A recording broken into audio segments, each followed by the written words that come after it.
In this module, we will revisit Poisson regression through the help of an R dataset.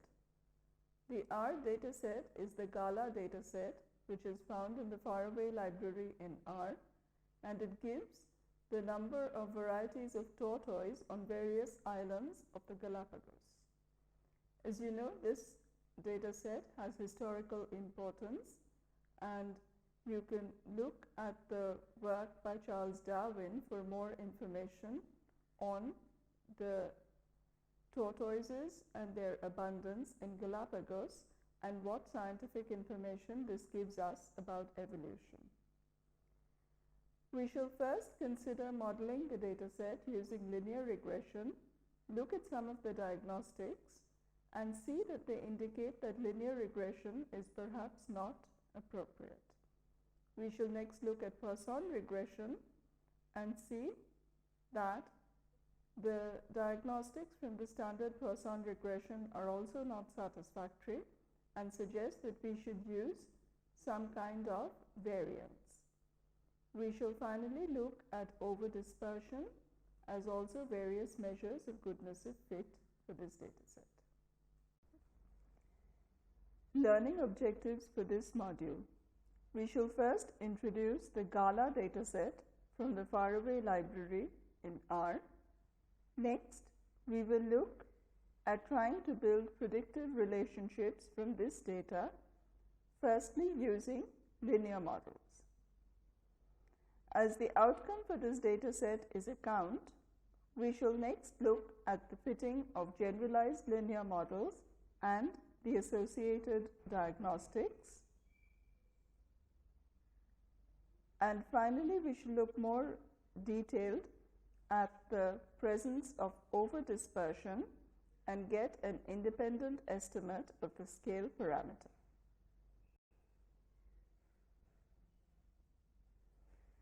The gala dataset is included in the faraway library in R.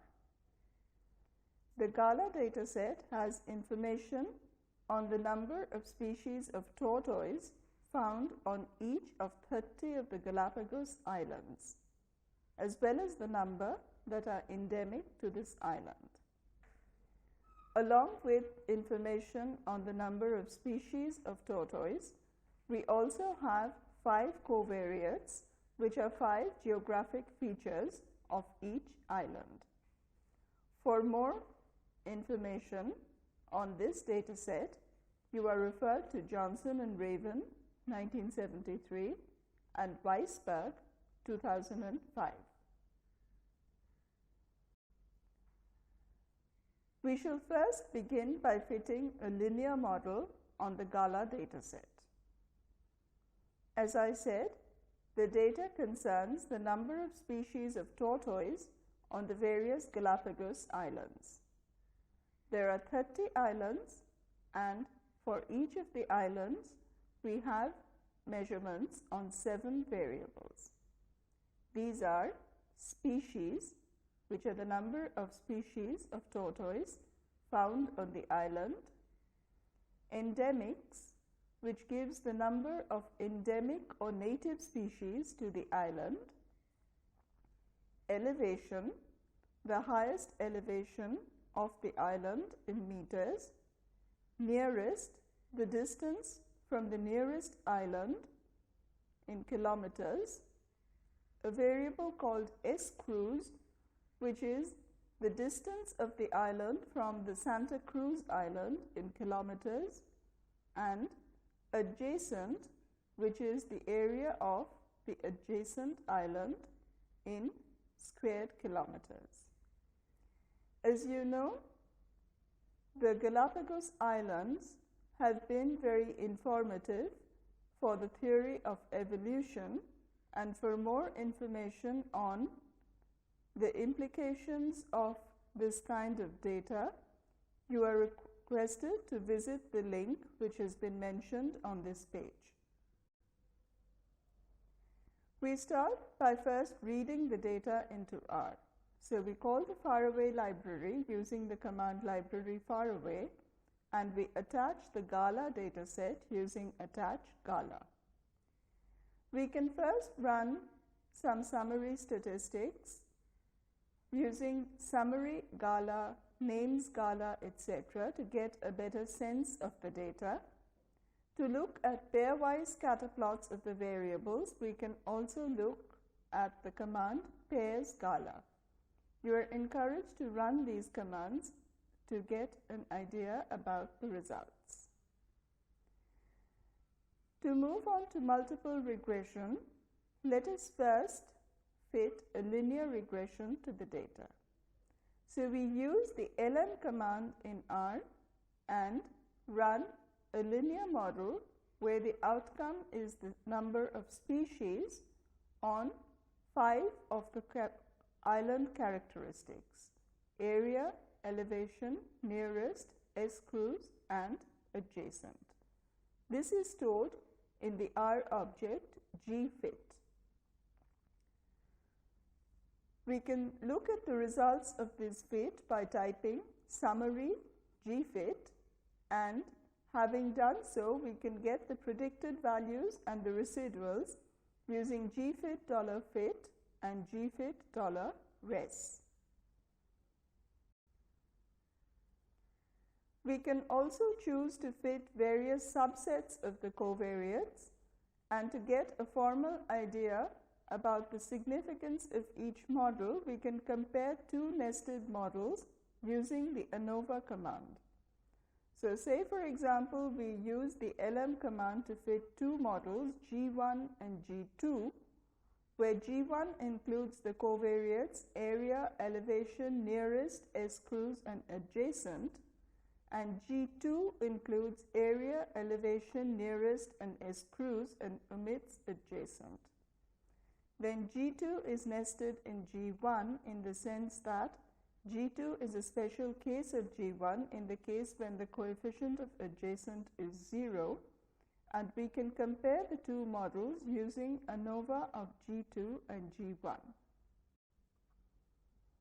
Similarly, we might want to test whether the coefficients for the variables area and adjacent are equal. To do so, we fit G1 as before, that is G1 is a linear model of species on area, elevation, nearest, S-cruise, and adjacent, and G2 is a similar linear model except that one of the variables for this model is now I of area plus adjacent. This forces the coefficients of these two variables to be equal. Now again, because we have nested models, we can use ANOVA of G2 and G1 to get the corresponding significance values. We may want to test whether the coefficient of area can be set to a particular value, say for example -0.1. We can then fit the model as before, except that the term for area is now specified as an offset, which tells R that there is no coefficient corresponding to this term. So offset of -0.1 star area means that the linear regression should be fit by assuming that the coefficient of area is 0.1. Similarly, as before, we can use the ANOVA command to test for the significance of this model. We can get confidence intervals for the regression parameters. This can be done in various ways. Firstly, we can extract the coefficients using summary $coefficients. This will give us not just the regression coefficients, but the standard errors, the t and the p values in the form of a matrix. We extract the first two columns, so beta is summary G1 $coefficients, the first row, which is the estimated coefficients, and SE.beta is summary of G1 $coefficients, the second column, which is the standard errors. To get the confidence intervals, we need to get the critical value of t, and we can do this using the qt command with degrees of freedom equal to G1 $df.residual. The individual confidence intervals can then be constructed as ci.beta as beta plus minus T95 star SE dot beta. Note that it is also possible to get the confidence intervals by running the confint option on the G1 object. So here we are fitting a linear model again to the data. We are to look at some of the diagnostics. The variable endemic is not of interest to us, so we begin by calling data gala and by dropping the second column of the gala data set. We then fit a regression of species on all other variables except gala, and we ask R to fit the residuals from this data set.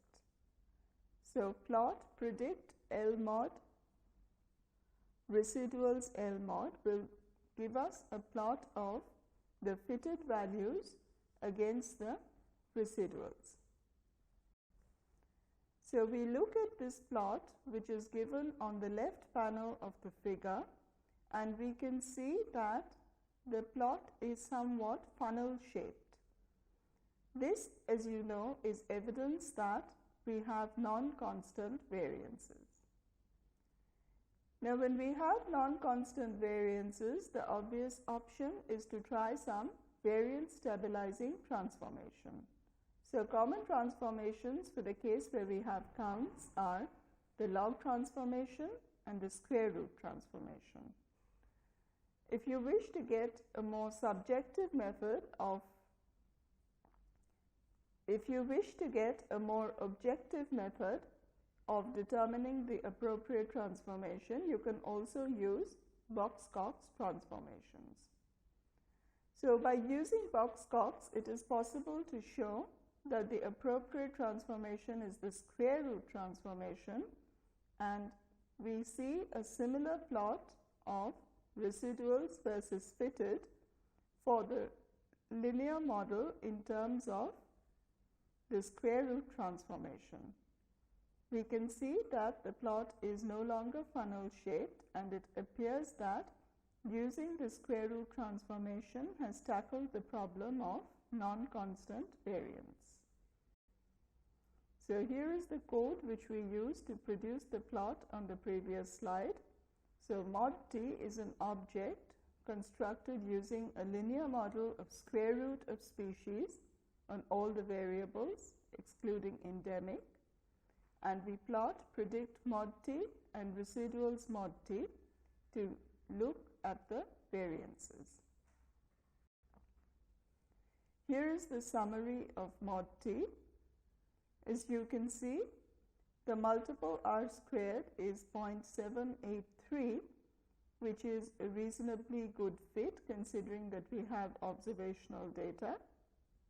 However, a problem with this model is that we have transformed the coefficients, and hence to interpret the coefficients as the effect of a unit change, we note that they give the effect of a unit change on the square root of counts, which has no ready interpretation. So to get a more satisfactory answer, we shall move next to Poisson regression. Poisson regression will assume that the counts for each of the islands, say yi for the ith island, follows a Poisson distribution with mean mu I. We shall assume the canonical link, which you know for the Poisson regression is the log link, and thus log mu I is equal to the linear predictor eta I equal to xi prime beta. Xi prime beta is constructed using the covariates of area, elevation, nearest, S-cruise, and adjacent, with beta giving the corresponding unknown regression coefficients.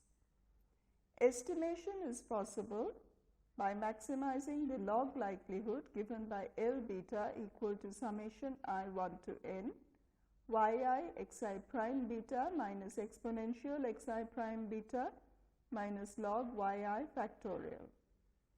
The score equations are thus summation I1 to n yi minus exponential xi prime beta hat xj equal to 0 for all j equal to the number of covariates, in this case 5. To get a measure of goodness of fit, we can construct the deviance statistic, which we know is given by d equal to twice summation I1 to n yi log of yi by mu I hat minus yi minus mu I hat. The Poisson deviance statistic is also known as the G statistic in the literature. So we can fit the Poisson regression model using the GLM command in R. So mod P of GLM species on family, species on all the other covariates with family equal to Poisson will fit the canonical link, which is the log link. We can look at the results of the fit by using the summary command on the mod P object.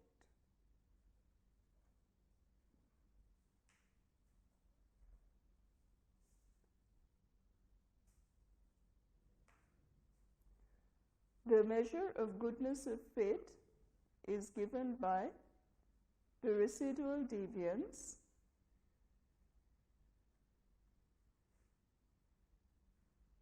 and we can compare this by comparing the deviance of the model against the average value of a chi-square distribution with degrees of freedom equal to that of the model.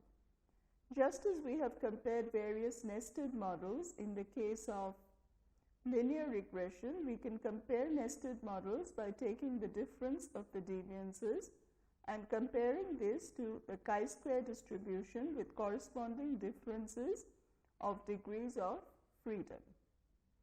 We can also test for the significance of individual predictors and construct confidence intervals for beta hat. Note that this has already been done in terms of the z values and the p values. These correspond to the walled tests of the corresponding regression parameters.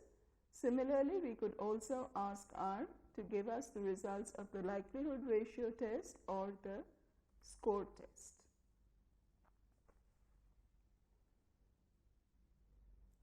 Note that the residual deviance is about 717 on 24 degrees of freedom, and this, however, indicates that the model is not a very good fit.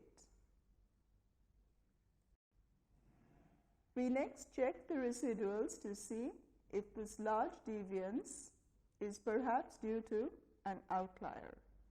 This can be done by constructing a half-normal plot of the residuals, as has been shown in this figure. Note that if we say residuals of mod P, then by default R will use the score residuals from the Poisson regression. However, the half-normal plot of the residuals indicates that there are no notable outliers, and it could be that the structural form of the model is not quite correct. However, if you look at different choices of the link function, you will see that the proportion of deviance remains more or less the same, and it is quite difficult to construct a model which explains a better percentage of the variance. You can look at the proportion of deviance explained by this model, which is 79.6% and about the same as the R square reported from the linear model.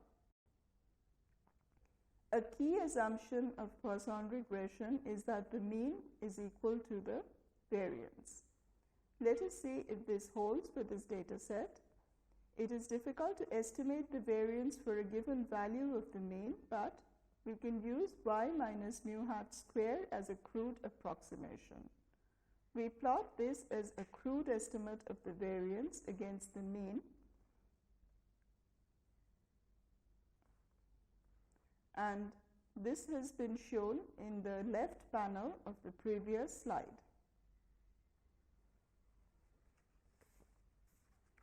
You can see from this plot that the variance is proportional to but larger than the mean.